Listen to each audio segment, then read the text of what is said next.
I think it's very important to go to like mates and stuff and have these conversations to talk to, just so that you can feel like there's someone for you and that you're not fighting these battles by yourself.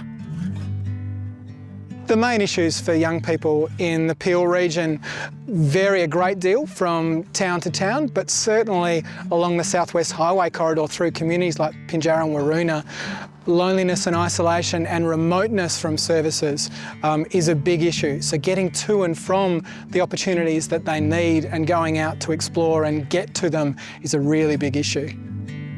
The sort of stuff that gets me down is probably just my own personal flaws. Me being me, I kind of just let it bottle up really over the however long a period of time it is, and then eventually I'll just feel the need to reach out to one of my mates. There doesn't have to be an answer all the time to whatever our issues are. It's just as simple as being there for each other and just being able to rely on each other, I guess.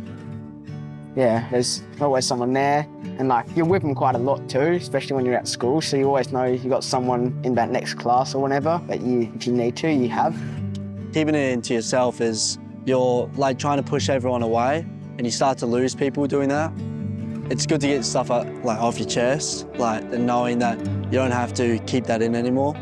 I mean, if a mate came to me with a problem, I'd be keen to help them out, see what they're going through. And yeah, talking to a mate will be good because you have similar problems, you're similar age, so they understand you a bit better, I reckon.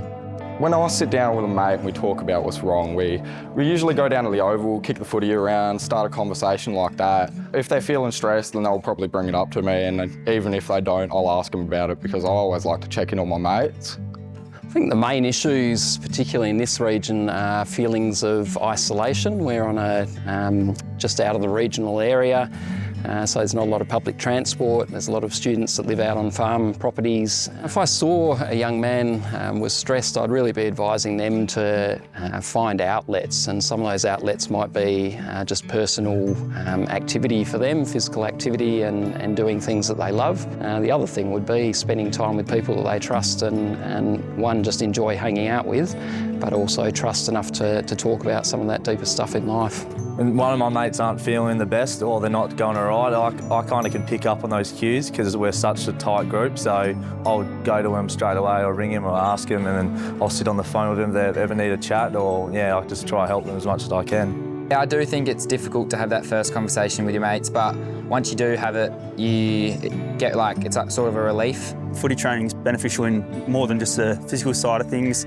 It's coming down, talking to my mates about what they've been up to today, how it's worked, things like that. You can tell when someone's sort of off, so you just run over, everything all good, mate, you're a bit different than usual. You usually get a pretty honest reply because they're your close mate, and then from there, the conversation sort of just spills on. You inevitably rely on the people who are closest to you, and that's part of the reason why Mate Date's such an important campaign, because it really encourages friends to take care of friendship, and certainly during adolescence and early adulthood, your friends are the people who you explore the world with and who know most about you, so they're the people you need to rely on.